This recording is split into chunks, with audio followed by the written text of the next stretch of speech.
من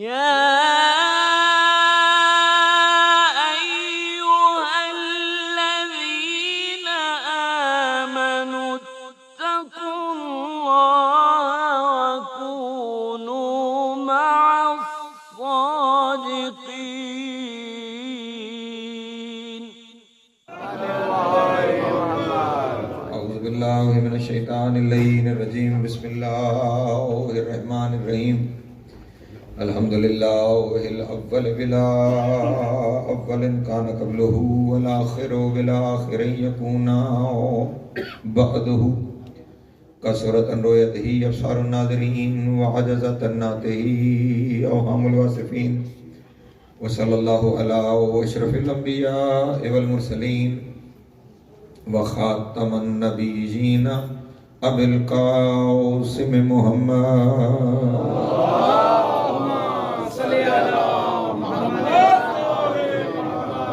وآلہ طیبین الطاہرین المعصومین الشرفاء الذین اذھب اللہ عنہم الرجس وطہرہم تطہیرا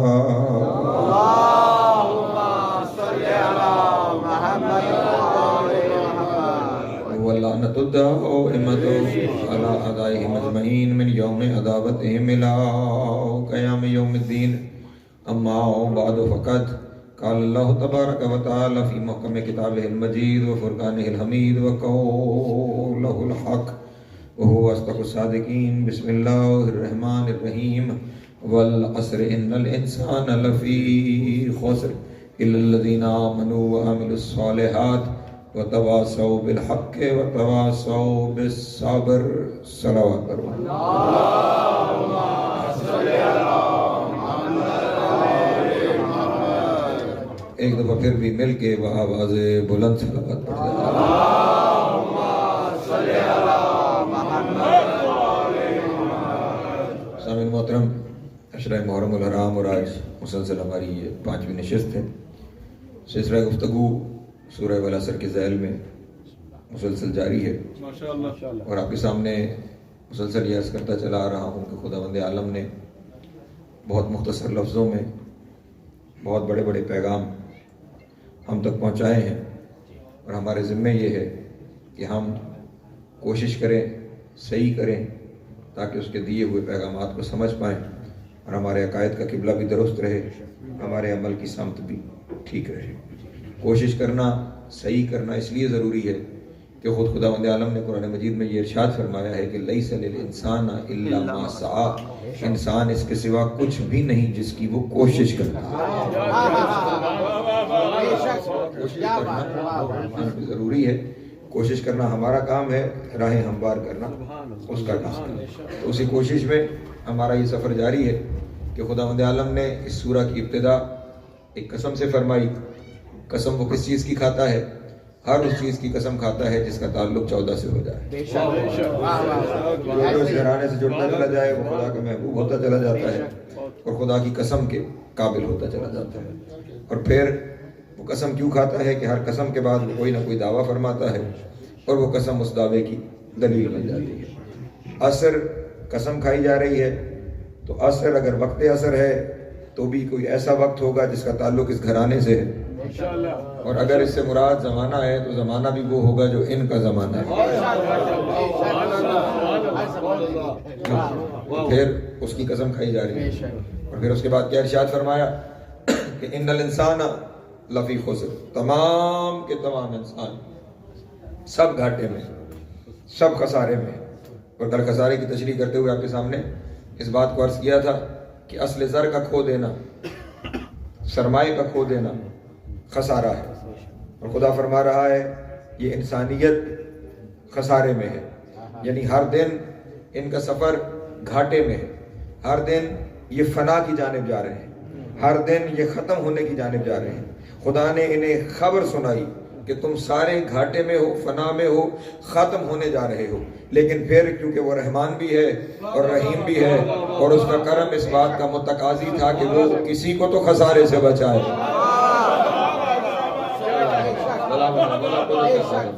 کرم اس بات کا متقاضی تھا کہ وہ خسارے سے بچائے، اور اس خسارے سے بچانے کے لیے اس نے پھر ایک استثناء لگایا، ان الانسان لفی خسر، تمام انسان گھاٹے میں ہے، الا مگر کچھ ہیں۔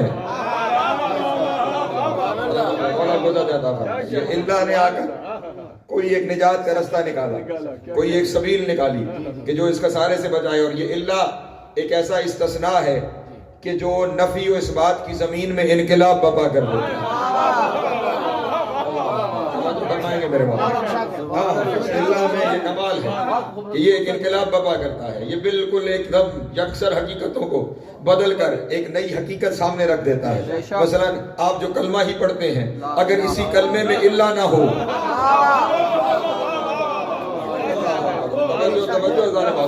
کلمہ آپ کا جو کلمہ توحید ہے وہ کہاں سے شروع ہو رہا ہے؟ لا الہ۔ توجہ ہے میرے محترم دوستوں کہ اگر اس لا الہ کے بعد اللہ نہ ہوتا تو پھر کائنات میں کوئی معبود نہ ہوتا سمیت اس کے۔ توجہ ذرا محترم، کیونکہ یہ لفظ لا الہ کا کیا معنی ہے؟ کوئی معبود نہیں۔ لا الہ کوئی عبادت کے لائق نہیں ہے، کوئی معبود نہیں ہے۔ اگر بات یہاں پہ ختم ہو جاتی تو پھر اس دائرے میں وہ خود بھی شامل تھا۔ پھر اس دائرے میں وہ خود بھی شامل تھا اگر بات یہاں پہ ختم ہو جاتی، لیکن اللہ نے آ کر اسے جدا کیا، باقی سب کو جدا۔ یہ جو معاملہ لا الہ اور اللہ کا ہے نا، سارا مسئلہ ہی یہاں پر ہے۔ توجہ، اگر یہاں پہ بات سمجھ میں آ گئی اگلی منزلیں بہت آسان ہو جائیں گی۔ جب رسول اللہ نے اعلان رسالت فرما دیا مکہ میں، تو یہاں پہ تو اکثریت آبادی مشرکین کی تھی جو بتوں کو پوجتے تھے۔ مدینہ میں عیسائی بھی بستے تھے، یہودی بھی بستے تھے، اور بت پرست بھی بستے تھے، تو ان کی اکثر آپس میں جھڑپیں جاری رہتی تھی۔ عیسائی اور یہودی مل کر ایک گروہ بنا لیتے تھے اور بت پرستوں کے ساتھ ان کی جنگیں جاری رہتی تھی۔ ایک سال جو مختلف قبیلوں کے درمیان بت پرستوں اور ان اہل کتاب کے درمیان جو جنگ شروع ہوئی، تو بت پرستوں کا ایک گروہ مدینے سے کمک لینے کے لیے، مدد لینے کے لیے مکہ آیا، اور مکے آ کر وہ ملے کافروں کے سردار سے۔ اور کافروں کے سردار کا نام جو مورخین نے لکھا وہ نام تھا ابو سفیان۔ ابو سفیان سے آئے مدد مانگنے کے لیے، ملاقات کرنے کے لیے۔ یہ مسلمانوں کی اپنی بدقسمتی ہے کہ جو کبھی کافروں کے سردار تھے انہیں انہوں نے سید بنا لیا۔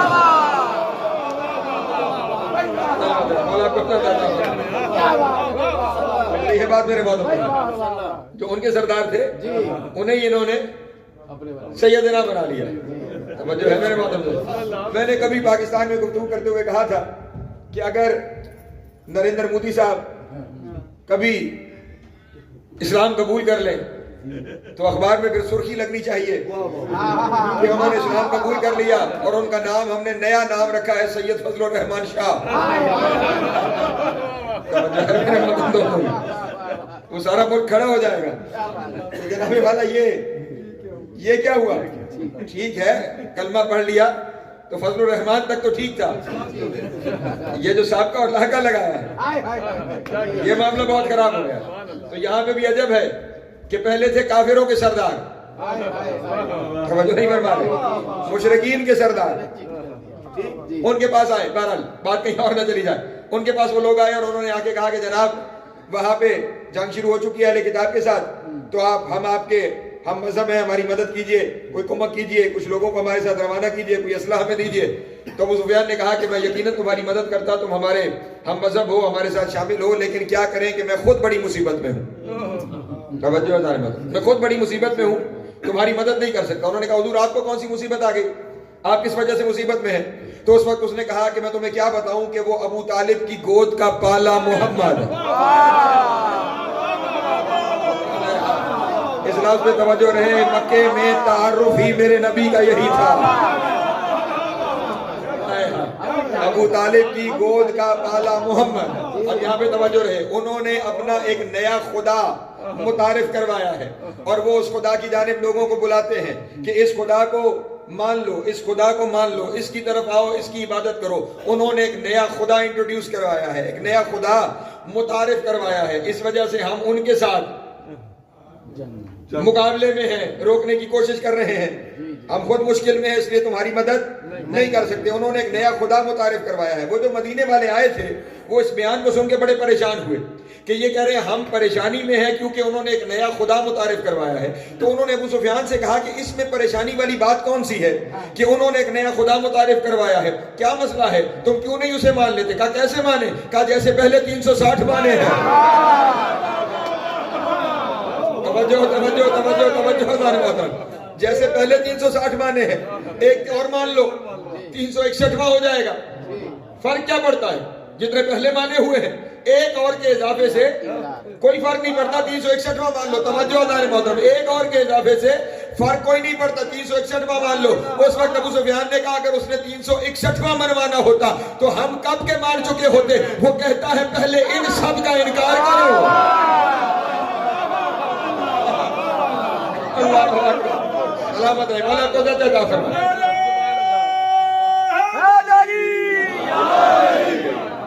ان سب کا انکار کرو. یہ جتنے پہلے 360 مان رکھے ہیں یہ جھوٹے. ان سب کا انکار کرو. پھر ایک سچے کا لا الہ کہہ کر ان کا انکار کرو. الا اللہ کہہ کر ایک سچے کا اقرار کرو. پہلے سارے جھوٹوں کو, سب کو جھوٹا کہہ رہے ہیں, ان سب کو ختم کر دو. اور یہی تو مکے میں مسئلہ تھا. لوگوں کے درمیان یہی پروپیگنڈا کرتے تھے کہ مصطفیٰ ہمارے خداؤں کو خدا نے خاصا گالیاں نکالتے ہیں, انہیں برا بھلا کہتے ہیں. رحمت للعالمین کہا نہیں, توجہ فرمائیے آپ نے, رحمت للعالمین کہا. اور کوئی زبان سے خدا نہ خاصا گالی کا جاری ہو جانا کہا. گالی نہیں نکالتے تھے, فقط میرے نبی جھوٹے کو جھوٹا کہتے تھے.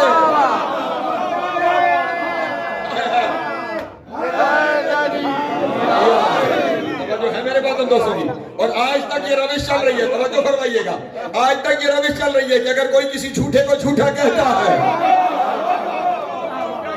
بھائی ہماری مجبوری یہ ہے کہ جو دین کی بنیاد کلمہ توحید ہے, اس کلمہ توحید میں ہمیں سکھایا ہی یہی گیا ہے کہ پہلے جھوٹوں کا انکار کیا جائے, پھر سچے کا اقرار کیا جائے. اسی جھوٹے کے انکار کو تو تبرہ کہتے ہیں اور سچے کے اقرار کو تولا کہا جاتا ہے.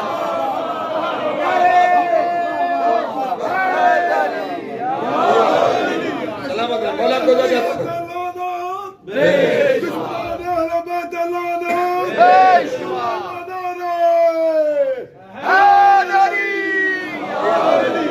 سلامت ہے. مولا کو عطا فرمائے. میں یہاں سے آگے جانا چاہتا تھا لیکن یہاں پہ اس کا اگلا حصہ میرے سامنے آ گیا تو مجھے روکا نہیں جا رہا. انہوں نے کہا اچھا اگر ایسا ہے تو مصیبت میں ہو تو پھر ہم واپس چلے جائیں گے, لیکن جو اتنا جو سفر کر کے آئے ہیں تو ذرا کعبے کی زیارت ہی کرنے.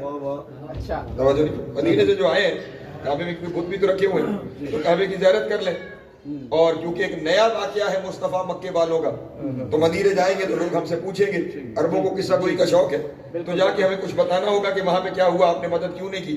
ابو سفیان نے کہا دیکھو کعبہ جانے کی ضرورت نہیں, یہیں سے واپس پلٹ جائیں. جناب اتنا لمبا سفر کر کے آئے, کعبہ بھی نہ جائیں اور دیکھیں بھی نہ کہ کیا ہوا ہے. اس نے کہا میں تمہیں ضرور اجازت دیتا وہاں چلے جاؤ, لیکن مسئلہ یہ ہے کہ یہ جس کا میں نے تذکرہ کیا ہے نا یہ وہیں کھڑا ہوتا ہے.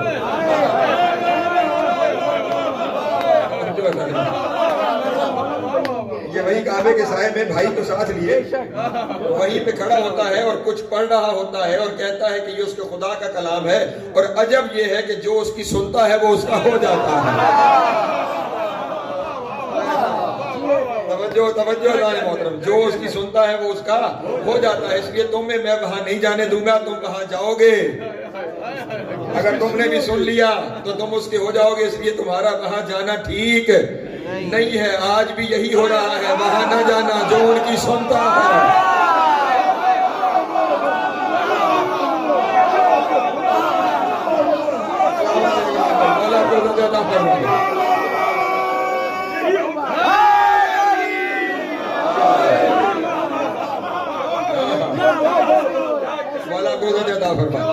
اور یہ دنیا کا طریقہ کار ہے. جن کے عقائد کے گھروندے شیشے کے بنے ہوتے ہیں نا وہ سنگ تحقیق سے ڈرتے ہیں. جو ہے میرے بات دوستوں, یہاں وہاں نہیں جانے دوں گا. انہوں نے ضد کی کہ ہم نے جانا ہے, ہم جائیں. اس نے آخر روئی منگوائی, ان کے کانوں میں روئی ٹھونسی, پوری طرح روئی سے کان بند کر کے کہا اب جاؤ, جا کے بس کعبہ دیکھنا اور چلے آنا. اور وہ چلنا شروع ہوئے اور یہاں سے خداوند عالم کا کام شروع ہوتا ہے. جہاں سے میں نے بات شروع کی تھی, صحیح تم کرو,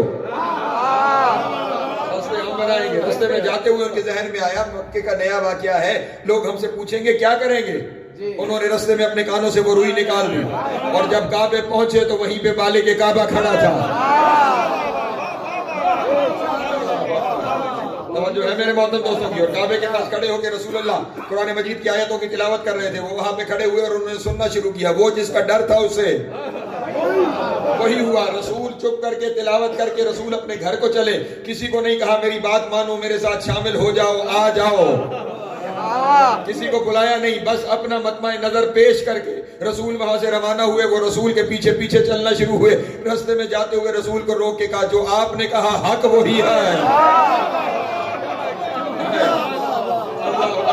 اللہ اکبر. جو ہے پہلی دفعہ یہ 7 لوگ آئے تھے جو اسلام لے کر آئے, صرف رسول کی ایک گفتگو سن کے. اگلے چکر میں 70 لوگ آئے, اس سے آگے 700 لوگ آئے, اور پھر رسول کو بھی مدینہ. جو ہے میرے محترم دوستوں کی, تو بہرحال میں جو بات کر رہا تھا وہ یہ کہ سارا معاملہ ہی اللہ کا ہے. بھول تو نہیں ہے میری بات. لا الہ الا اللہ. اگر یہ اللہ نہ ہوتا تو کلمہ توحید نہیں تھا. چلیں ایک قدم اور آگے بڑھاتا ہوں. رسول کے بارے میں بھی یہی ارشاد فرمایا, وما ارسلناک. میرے محترم دوستوں, اگر بات یہاں پہ رک گئی ہوتی تو رسالت ختم تھی. وما ارسلناک کا مطلب ہے میں نے آپ کو نہیں بھیجا ہے. جو ہے میرے محترم دوستوں, میں نے آپ کو نہیں بھیجا ہے. پھر اللہ نے آ کر بتایا کیوں بھیجا ہے. وما ارسلناک الا رحمتا للعالمین. ہم نے آپ کو نہیں بھیجا مگر عالمین کے لیے رحمت بنا کر بھیجا ہے. چلے ایک اور اللہ میرے قوم کے ہر بچے کو یاد ہونا چاہیے. قل لا اسألکم علیہ اجرا.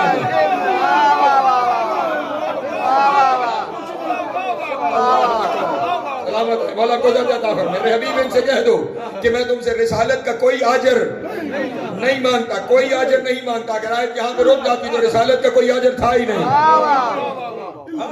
کہہ جو دیا کہ رسالت کا کوئی اجر نہیں چاہیے, لیکن اللہ آیا. قل لا اسألکم علیہ اجرا الا المودۃ فی القربى. کوئی اجر نہیں چاہیے مگر اجر ہے, اور وہ کیا ہے؟ قربا سے مودت ہے. قربا سے مودت ہے. اس کا مطلب یہ ہوا اجر رسالت نہ نماز ہے, نہ روزہ ہے, نہ حج ہے, نہ زکات ہے. اجر رسالت کا نام مودت فی القربى ہے. اسی مودت کا نام مجلس حسین. حیدر حیدر حیدر حیدر حیدر حیدر.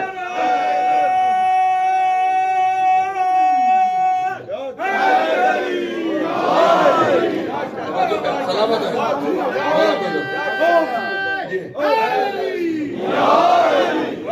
باقی ساری چیزیں ضرورت بندگی ہیں.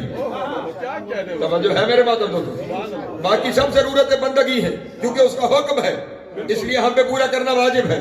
لیکن اجر رسالت اللہ کے بعد صرف مودت ہے. اور کی بات میرے محترم دوستوں تک, وہاں اللہ آیا تو توحید. چلیں میں نوجوانوں کے لیے جملہ کہہ دوں, لوگ ہمارے کلمے پر اعتراض کرتے ہیں. لا الہ الا اللہ, اللہ کے ثبوت کے ساتھ کلمہ توحید ہے. وما ارسلناک الا رحمت للعالمین, اللہ کے ثبوت کے ساتھ محمد رسول اللہ ہے. قل لا اسألکم علیہ اجرا الا المودۃ فی القربى, اللہ کے ثبوت کے ساتھ علی ولی اللہ.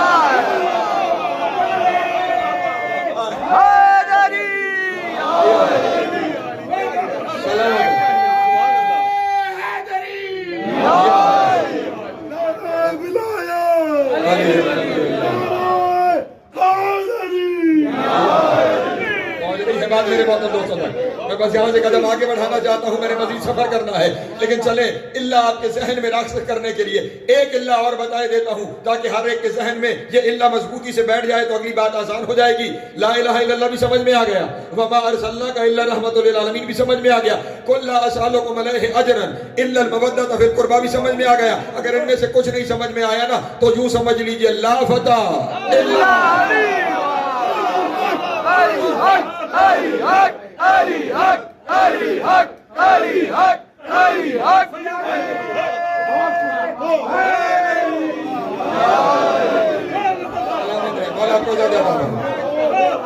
کوئی مرد نہیں ہے,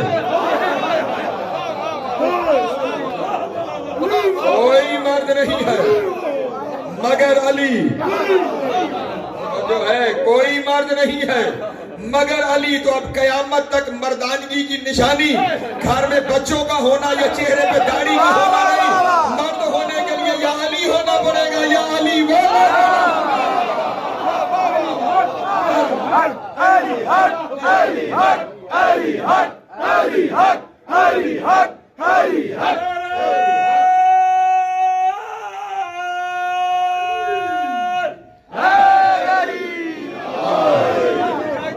یہ بات میرے محترم دوستوں اللہ کی میرے خیال میں بڑی اچھی طرح وضاحت ہو چکی ہے. یہ اللہ وہ استثناء ہے جو پہلے اور بعد والوں کو جدا کرتا ہے. اور یہاں پہ ایک اور جملہ بھی کہتا چلوں, یہ پورے قرآن مجید میں اللہ کا قانون بن گیا ہے کہ اللہ سے پہلے اکثریت ہوتی ہے, اللہ کے بعد اقلیت ہوتی ہے. جو لا الہ ہے وہ اکثریت میں ہے, 360 رکھے ہیں نا ٹھیک, اور الا اللہ پھر بعد میں ایک ہے. وما ارسلنا کی حد میں سب آتے ہیں, اللہ کے بعد ایک ہے جو رحمت للعالمین ہے.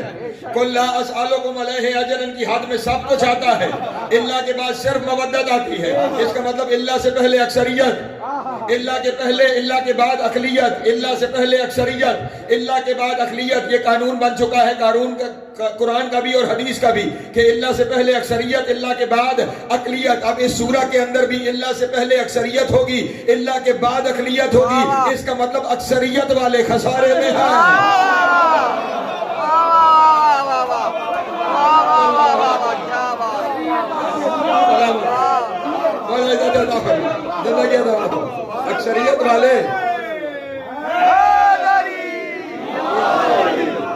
اکثریت والے خسارے میں ہیں, اقلیت والے کامیابی میں ہیں. اس لیے کبھی بھی نہ اکثریت پہ زوم ہونا چاہیے نہ اقلیت ہونے پہ پریشانی ہونی چاہیے.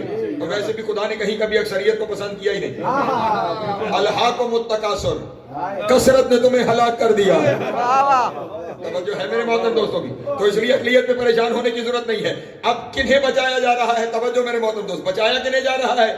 اللہ. کون بچ رہا ہے؟ والعصر ان الانسان لفی خسر الا الذین, وہ لوگ بچ رہے ہیں آمنو جو ایمان لائے ہیں. بچنے کا پہلا رستہ ایمان ہے. توجہ میرے محترم دوست, یہاں سے ہم اپنی گفتگو کے بڑے اہم حصے میں داخل ہو رہے ہیں. پہلا حصہ کیا ہے؟ ایمان ہے. آمنو آمنو آمنو جو ایمان لاتے ہیں, جو ایمان لاتے ہیں. توجہ, جو ایمان لاتے ہیں. لیکن عجب یہ ہے کہ آیت میں نہیں بتایا گیا کس پہ ایمان اور کیسا ایمان. توجہ میرے محترم, صرف ایک لفظ ہے ایمان لاتے ہیں. کس پہ ایمان؟ لکھا ہوتا آمنو باللہ, اللہ پر ایمان نہیں. توجہ فرما رہے نہیں, صرف آمنو ایمان لاتے ہیں. میرے اللہ یہ ایمان کیا ہے؟ کس سے مراد ایمان ہے؟ کس پر ایمان لانا ہے؟ ایمان ہے کیا؟ تشریح نہیں ہے آمنو کے آگے کہ کس پر ایمان ہے. اس کا مطلب جنرلی کل پر پورے کے پورے ایمان پر گفتگو ہو رہی ہے کہ ایمان لے کر آنا ہے. اب ایمان کس پر لایا جاتا ہے؟ میں پھر اسی قرآن سے پوچھوں کہ خدا جو ارشاد فرما رہا ہے ایمان لانا ہے, تو ایمان کس پہ ہوتا ہے؟ کس پہ ایمان لائیں تاکہ خسارے والوں سے نکل کر منافع والوں میں شامل ہو جائے. کس پر ایمان لانا ہے؟ تو خدا نے ایمان کی ایک پہچان قرآن مجید کے شروع میں ارشاد فرما دی, الف لام میم ذالک الکتاب لا ریب فیہ ھدی للمتقین الذین یؤمنون بالغیب.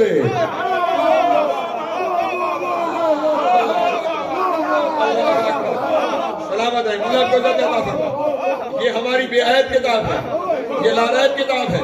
اسے ہم نے ہدایت بنایا ہے متقین کے لیے. لیکن کون متقین؟ جو غیب پر ایمان لاتے ہیں. یہاں پہ روک کے اپنے مجمع کو جملہ کہنا چاہوں گا, خاص طور پہ نوجوان میرے ساتھ خصوصی طور پہ یہاں پہ جڑ جائیں. بہت اہم جگہ ہے, بزرگ مجھ سے بہتر جانتے ہیں. ایمان کا تعلق ہے ہی غیب سے.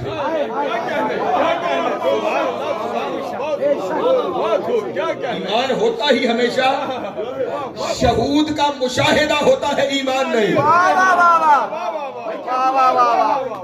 میں جانتا ہوں مشکل جگہ ہے. ایمان ہمیشہ ہوتا ہی غیب پر ہے, جو موجود ہو اس کا مشاہدہ ہوتا ہے, ایمان نہیں. میں آپ کے سامنے واضح کر دیتا ہوں کہ ایمان ہوتا ہی غیب پر ہے. آپ کے یہاں پہلا ایمان ہے خدا پر. خدا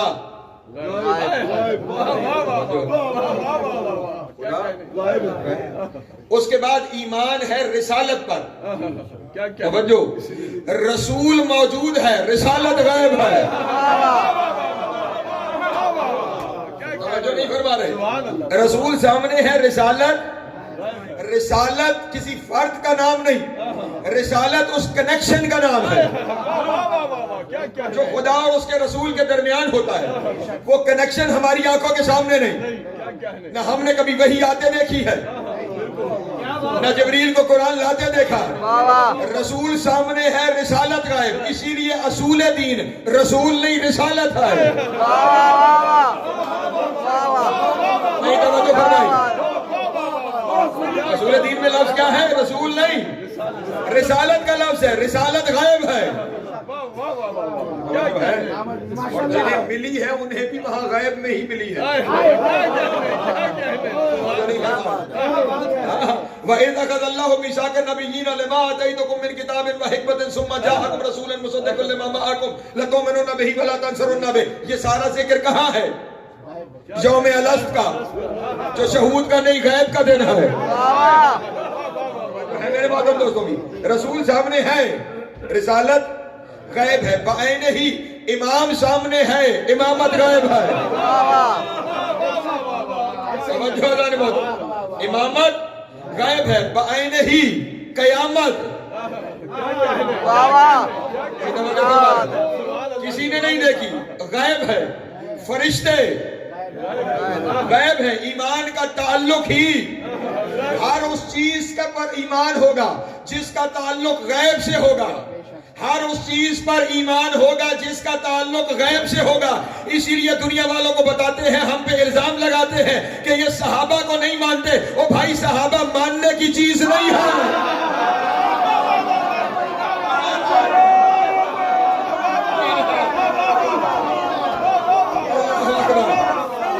نہیں توجہ فرمائی میرے بات. سلامت رہے, مولا کو عطا فرما. صحابہ عزت کا مقام ہو سکتا ہے, صحابہ ماننے کی چیز نہیں ہے. ماننے کا تعلق غیب سے ہے, صحابہ کا غیب سے کوئی تعلق نہیں ہے. صحابہ مشاہدہ کا معاملہ ہے. ایمان اس پر ہوتا ہے جسے خدا نے بنایا ہو. صحابہ کو خدا نہیں بناتا. نہیں, میں واضح کرتا ہوں اپنے دوستوں کے سامنے. برادران کے جہاں جو ڈیفینیشن ہے صحابی کی وہ بھی پڑھ دیتا ہوں, جو ہمارے یہاں ہے وہ بھی بیان کر دیتا ہوں. برادران کے یہاں صحابی کی تعریف ہے جس نے حالت ایمان میں رسول کو دیکھا, وہ صحابی ہے.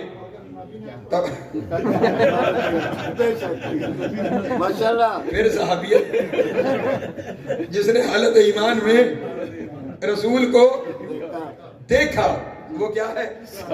صحابی ہے. اب اس میں کہیں ہے کہ اللہ نے اسے دکھایا.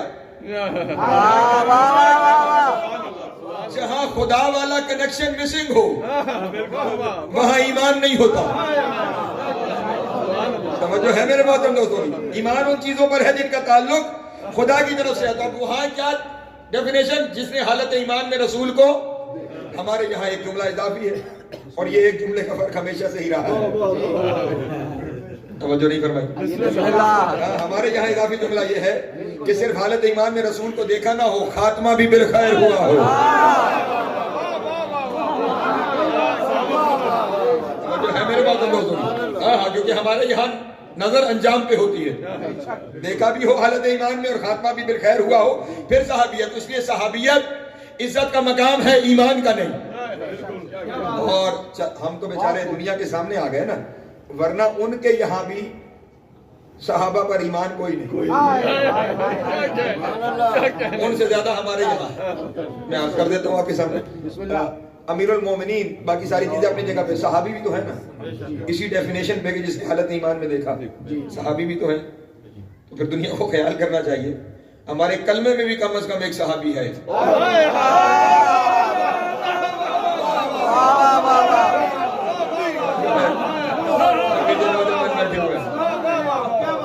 اگر اتنا ہی پیار ہے تو لے آؤ کسی کو کلمے میں. جس دن لا سکے مجھے بتانا. توجہ ہے میرے محترم، لیکن جو میں نے وجہ بتائی کہ ان کے یہاں بھی ایمان نہیں، بلا وجہ ایک پوائنٹ آف کنفلکٹ بنایا ہوا، وہ کس لیے؟ جس طرح ہمارے یہاں اصول دین ہے، توحید، عدل، نبوت، امامت، قیامت، برادران کے یہاں جو پورا ایمان ہے وہ کہلاتا ہے ایک ایمان مفصل. کیا کہلاتے ہیں؟ جت مفصل تفصیل سے جتنا ایمان ہے وہ سب اکٹھا کر کے انہوں نے ایک عبارت بنا دی ہے، اسے ایمان مفصل کہتے ہیں. اسکول کالجز میں بھی ہمارے یہاں پڑھایا جاتا ہے. اب وہ ایمان مفصل کیا ہے میں سنا دیتا ہوں آپ کو. آمنت باللہ وملائکتہ وکتبہ ورسلہ والقدر خیرہ وشرہ من اللہ تعالی وبعث بعد الموت. یہ مفصل ایمان ہے، تفصیل سے ایمان. آمنت باللہ، اللہ پر ایمان، وہ بھی تو غیب ہے. وملائکتہ، اس کے فرشتوں پر ایمان، وہ بھی غائب ہے. وکتبہ، اس کی کتابوں پر ایمان، کتابوں کا آنا بھی غائب ہے. ورسلہ، رسولوں پر ایمان، تو رسالت بھی غائب ہے. والقدر خیرہ وشرہ من اللہ تعالی، اچھائی اور برائی دونوں اللہ کی طرف سے، اس پر بھی ایمان. وبعث بعد الموت، اور موت کے بعد زندہ ہونے پر ایمان. یہ سارے کا سارا ایمان، یہ ایمان مفصل. آمنت باللہ وملائکتہ وکتبہ ورسلہ والقدر خیرہ وشرہ من اللہ تعالی وبعث بعد الموت. اگر اتنا صحابہ پہ ضروری ہے تو آمنت باصحاب الرسول کا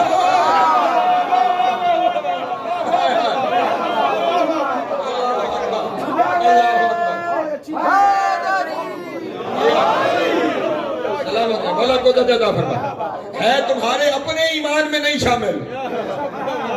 توجہ. اور سارا اعتراض ہمارے اوپر، یا تو ایمان مفصل کا حصہ بناؤ. کافر کا فتویٰ تم صرف اس پہ لگا سکتے ہو کہ جو اس ایمان مفصل میں سے کسی چیز کا منکر ہو. تمہارے نزدیک وہ کافر ہو سکتا ہے جو اس ایمان مفصل میں سے کسی چیز کا منکر ہو. اب اس میں تم نے صحابہ نہیں لکھا، توجہ نہیں فرما رہے. اور اب اگر کوئی ان کا انکار کرتا ہے تو تمہارے ایمان مفصل کے مطابق وہ کافر نہیں ہو سکتا، اس پہ کفر کا فتویٰ نہیں لگایا جا سکتا. عزت اور احترام سب اپنی جگہ پہ ہم بھی کرتے ہیں، توجہ نہیں فرما رہے. جس کا جیسا جیسا احترام نبی نے بتایا ہے، ممبر پہ بیٹھ کے ذمہ داری سے کہہ رہا ہوں، ہم ہاروں سے ایک کا ویسا احترام کرتے ہیں. تو اب آمنو کا تعلق کس سے ہے؟ پریشان تو نہیں ہو رہا میرے بات؟ میں تھوڑا سا سفر آج کرنا چاہتا ہوں. آمنو، ہاں، غیب پر ایمان، اس پر غیب پر. اور اب اس غیب پر ایمان کی پہلی منزل ہے توحید. توجہ. اب یہاں سے ہمارا سفر جو شروع ہو رہا ہے بڑی اہمیت کا سفر ہے. پہلی منزل کیا ہے؟ توحید ہے. اور میرے مولا کا بھی یہی فرمان ہے، اول الدین معرفت. میرے مولا کا خطبہ ہے نہج. دین کی ابتدا اس کی پہچان ہے، اس کی معرفت ہے. وہ کمال و معرفت ہی توحید ہو، اور پھر اس کی معرفت کا کمال یہ ہے کہ اسے وحدہ لا شریک مان لیا جائے. اس سے بہتر جملہ خدا کے بارے میں کہہ نہیں سکتا. اور میں یہاں پہ سجاد بھائی جملہ کہتا ہوں، روحانیت ہے اس مجلس کی کہ جملے سامنے آتے چلے جاتے ہیں. میں پوری ضمانت سے کہہ رہا ہوں، طول تاریخ میں دنیا نے جس جس کو مانا ہے، علی کے سوا کسی نے توحید پہ بات ہی نہیں کی ہے.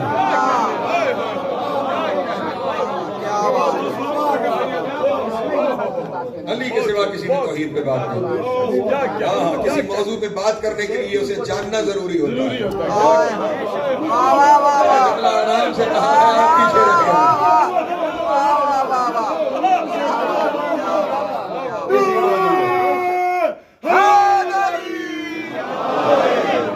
اسے جاننا ضروری ہوتا ہے. اور توحید کے جاننے کا دعویٰ بس علی کے پاس ہے. اس لیے فرما رہے ہیں اول الدین ہے. سفر تو دیکھیے، دین کی ابتدا معرفت ہے، پہچاننا ہے. اور پھر پہچان کی ابتدا توحید ہے. دنیا شروع توحید سے کرتی ہے، علی توحید کو انتہا سمجھ رہا ہے. پہلے اس بات کے قائل ہو جاؤ کہ وہ ہے، پھر جب ہے کے قائل ہو جاؤ گے تو پھر کیسا ہے. پہلے اس کے ہونے کے قائل ہو جاؤ. اور یہی تو آج کی ہماری اس دنیا کا سب سے بڑا مسئلہ ہے. اس وقت ہمارے جتنے بچے پڑھتے لکھتے چلے جا رہے ہیں، ٹیکنالوجی میں، سائنس میں ترقی کرتے چلے جا رہے ہیں، وہ مذہب سے دور ہوتے جا رہے ہیں۔ توجہ ہے میرے محترم دوستوں؟ وجہ یہ ہے، علم مذہب سے دور نہیں کرتا، علم حقیقت سے دور نہیں کرتا، لیکن اتنا ضروری ہے کہ آپ ان کا ربط تو رکھیں،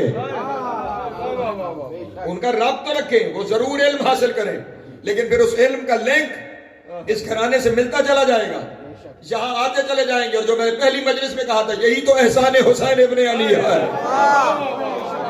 اللہ اکبر۔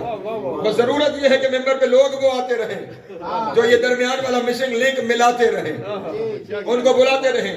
توحید جتنی سائنس ترقی کرے گی اتنی توحید، خداوند عالم نے خود قرآن مجید میں کیا، اجازت ہو تو میں 2-3 جملے دیا کرنا چاہتا ہوں۔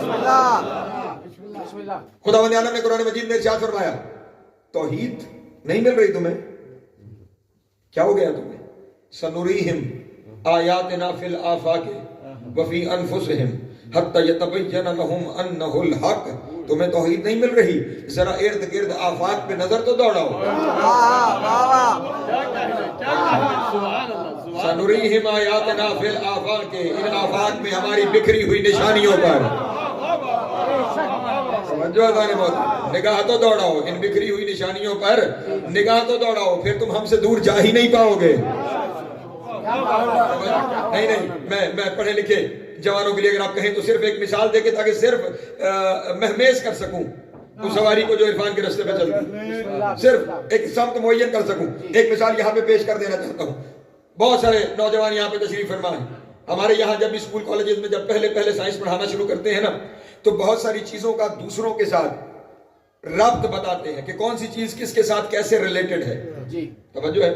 اس میں ایک لفظ استعمال کیا جاتا ہے پروپورشنلٹی کا، کہ فلاں چیز فلاں کے ڈائریکٹلی پروپورشنل ہے اور فلاں چیز کے انورسلی پروپورشنل ہے، یعنی فلاں چیز کے ساتھ بڑھتی ہے اور فلاں چیز کے ساتھ پریشان تو نہیں ہو رہے آپ؟ مطلب ایک مثال سے عدیہ کر دیتا ہوں دوستوں کے سامنے۔ مثلا ایک ہمارے یہاں پروپورشنلٹی ہمیں پڑھائی جاتی ہے، weight is directly proportional to mass۔ توجہ، وزن کمیت کے راست متناسب ہے، ڈائریکٹلی پروپورشنل ہے۔ توجہ ہے میرے محترم دوست؟ ڈائریکٹلی یعنی اس کو معلوم اگر یہ بڑھ رہا ہے تو دوسرا بھی بڑھ رہا ہوگا، لیکن کس تناسب سے بڑھ رہا ہے؟ توجہ جانے محترم، یہ تو خبر ہو گئی کہ بڑھ رہا ہے، یہ تو پروپورشنلٹی نے بتا دیا، لیکن کس تناسب سے؟ اگر یہ بڑھا ہے اتنا تو یہ کتنا بڑھے گا؟ یعنی ہم نے کیا سفر کرنا ہے؟ ایک معلوم کے ذریعے نامعلوم کو پہچاننا ہے۔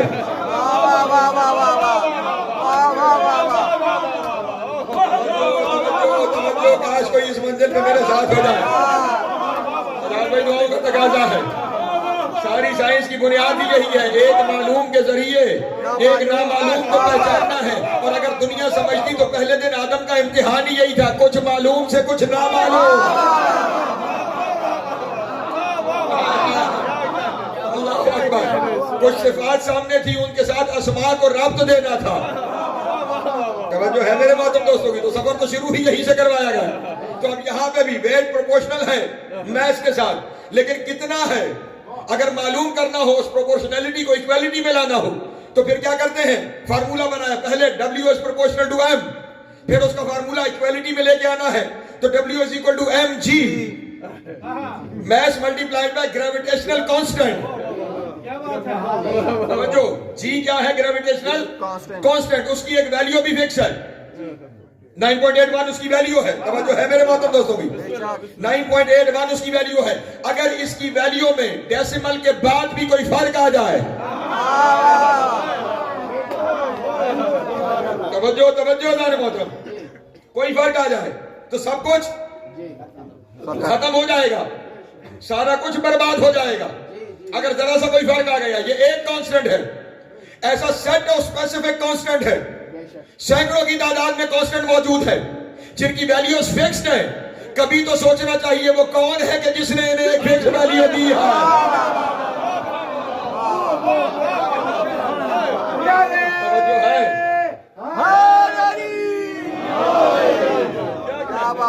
چلے یوں کہہ دوں تو سمجھ میں آئے گا، کانسٹنٹ کو ویلیو دینے والی کوئی تو کانسٹنٹ حقیقت ہوگی۔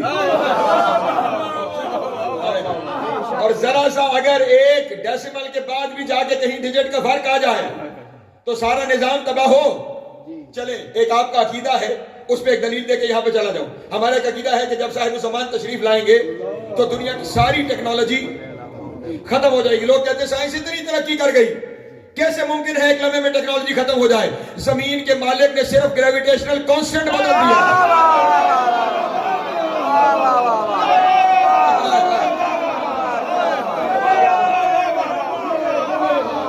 اللہ اکبر. وہ مالک ہے زمین کا, بے شک مالک ہے زمین کا, وہ جیسے چاہے زمین کو بدل سکتا ہے. صرف گریویٹیشنل کانسٹنٹ, اس وقت آپ کی جتنی ترقی ہے اس گریویٹیشنل کانسٹنٹ پہ بیسڈ ہے. آپ کی سواریاں سفر کر رہی ہیں, اس گریویٹیشنل کانسٹنٹ کے اوپر ساری کیلکولیشن ہے. جہاز اڑ رہے ہیں, اس گریویٹیشنل کانسٹنٹ پہ ساری کیلکولیشن ہے. راکٹس خلا میں جا رہے ہیں, نہیں سمجھ میں آ رہی؟ یہ گریویٹیشنل پل ہے نا, اس کے اگینسٹ آپ اسے طاقت دیتے ہیں تو وہ باہر نکلتا اور اڑتا ہے. اب اگر اسی کی ویلیو میں بدل جائے تو یا تو کوئی اڑ نہیں پائے گا, جو نہیں برباد ہے, اور یا اڑ گیا تو پلٹ نہیں پائے گا. جو ہے میرے محترم دوستوں بھی, تو یہ اس کے اختیار میں ہے جس نے ویلیوز دی ہے. جو ہے نا میرے محترم دوستوں بھی, تو یہ ساری کائنات میں بکھری ہوئی نشانیاں ہیں جن کے ذریعے وہ پہچان میں آ رہا ہے. لیکن اگر ہم ربط اس گھرانے کے ساتھ کر لیں نا, اس گھرانے سے ربط کر لیں تو پھر معاملہ کچھ اور ہی ہو جاتا ہے. میرے مولا امام حسین علیہ السلام,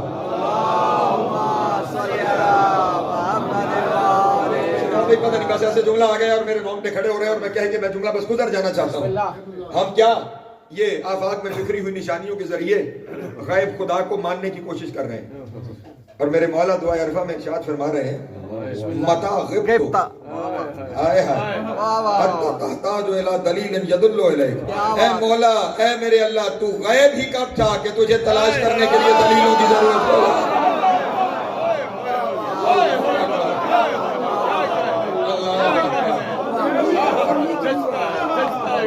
سلامت رہے, مولا کو زیادہ عطا فرمائے. میرا ملکی نعرہ لائے گا, دل دی مراد پائے گا.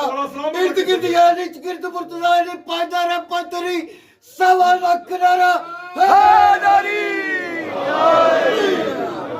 غائب ہی کب تھا کہ تجھے دیکھنے, یہ حسین نہیں کہتا کہ تجھے دیکھنے کے لیے دلیلوں کی ضرورت ہونی چاہیے. رب تو اس گھرانے سے پیدا کرے. اچھا, جب منزل آگے بڑھتی ہے نا, صرف آفاق کے بارے میں نہیں کہا میں نے, بہت کچھ کہنا ہے, تقریریں تھوڑی رہ گئی ہیں. اس سے آگے جو ارشاد فرمایا سنریہم آیاتنا فی الآفاق وفی انفسہم, صرف آفاق میں بکھری ہی نہیں, خود کو تو دیکھو. یعنی جو کچھ کائنات میں بکھرا ہوا ہے وہ سمیٹ کے تمہیں بنا دیا ہے. جو کچھ کائنات میں ہے وہ سب کچھ تم میں ہے. اور یہاں پہ بھی علی ہی کہہ سکتا ہے من عرف نفسہ,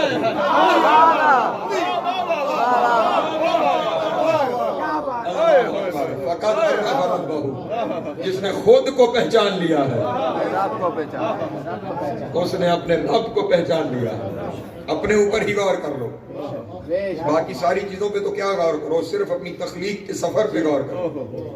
کل میں نے آپ کے سامنے کہا تھا نا کہ کہاں سے بنا ہے, من نطفۃ امشاج, ایک پانی کے قطرے سے بنا ہے, من ماء مہین, اس سے بنا ہے.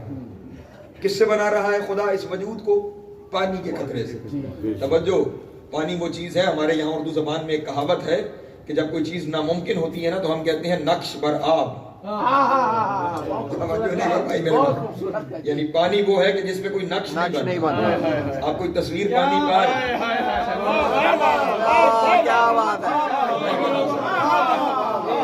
بار بار تو میں کہہ رہا جس پہ تم تصویر نہیں بنا سکتے,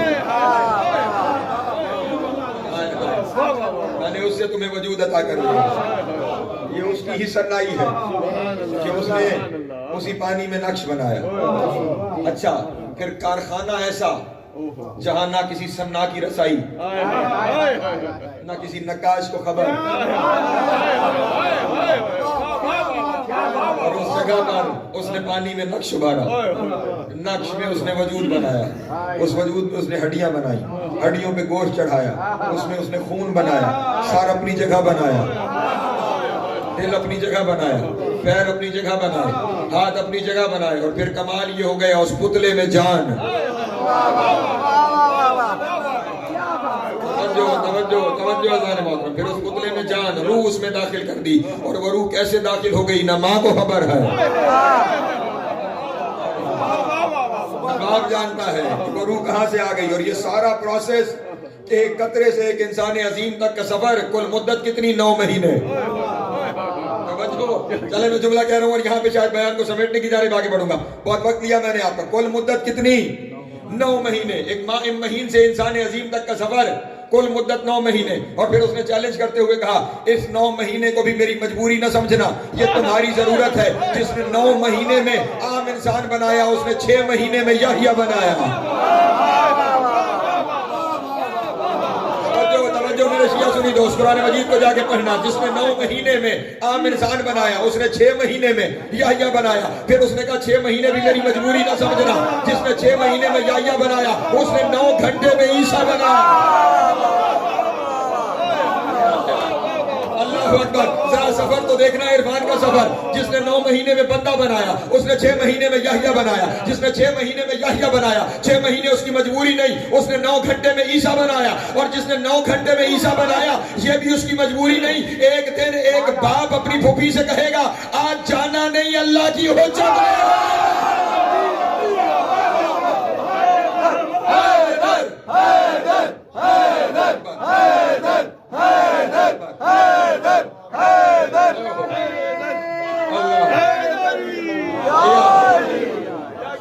مولا آپ کو زیادہ نہ فرمائے.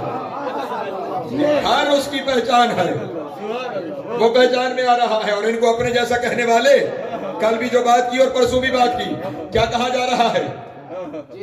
گھر نہ جائیے گا, آج اللہ کی حجت میں آنا ہے.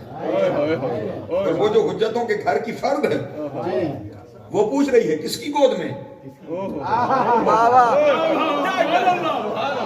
اور امام شہزادی کی جانب اشارہ کر کے فرما رہے ہیں کس بی بی کی گود میں. اور سر سے پاؤں تک دیکھ کے کہہ رہی ہے آثار تو دکھائی نہیں دیتے ہیں. توجہ نہیں فرما رہے. اور امام پلٹ کے کیا کہہ رہے ہیں ہم آثار والے نہیں ہیں. توجہ ہے میرے محترم دوستوں کی. اور اب ساری رات وہ بی بی اس بی بی کے ساتھ رہی. توجہ ہے حتیٰ کہ وقت آ گیا نماز تہجد کا وقت, دونوں بیویاں مصلی پہ آ گئی. اور ہے مصلی پہ نگاہ ادھر ہے. اور اب ذہن میں خیال آیا کہ وقت تو قریب آ چکا, آثار ابھی تک دکھائی نہیں دے رہے. اور باہر سے حجت خدا کہہ رہی ہے پھوپھی اماں شک نہیں کرنا. اور یہ کہنے کے بعد شادی کا ارشاد فرمایا پھوپھی اماں ذرا جلدی سے انا انزلنا پڑھنا شروع کریں. اللہ اکبر. اور ادھر بی بی حکیمہ خاتون نے شروع کیا انا انزلناہ فی لیلۃ القدر وما ادراک ما لیلۃ القدر. بی بی فرماتی ہے میں پڑھ رہی تھی, ادھر میرے اور نرجس کے درمیان ایک نور کا پردہ حائل ہو گیا. اور جب پردہ ہٹا تو میں نے دیکھا ماں اکیلی نہیں بیٹا ساتھ.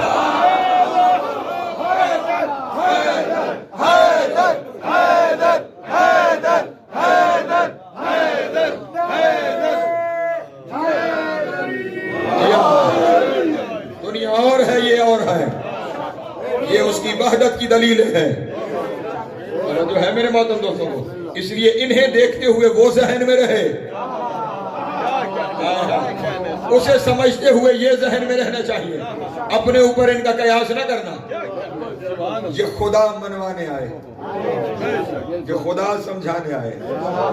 ہاں, اور جو ان سے جڑ گیا وہ خدا کو پا لیتا, وہ خدا کو سمجھ لیتا. اور واقعاً جو ان سے جڑے ہیں وہ پھر ایسے جڑے ہیں کہ ان کی مثالیں قیامت تک باقی رہ جائیں.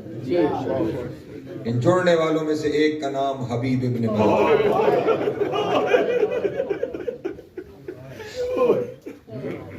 اللہ عزیزان محترم, حبیب حسین کا حبیب,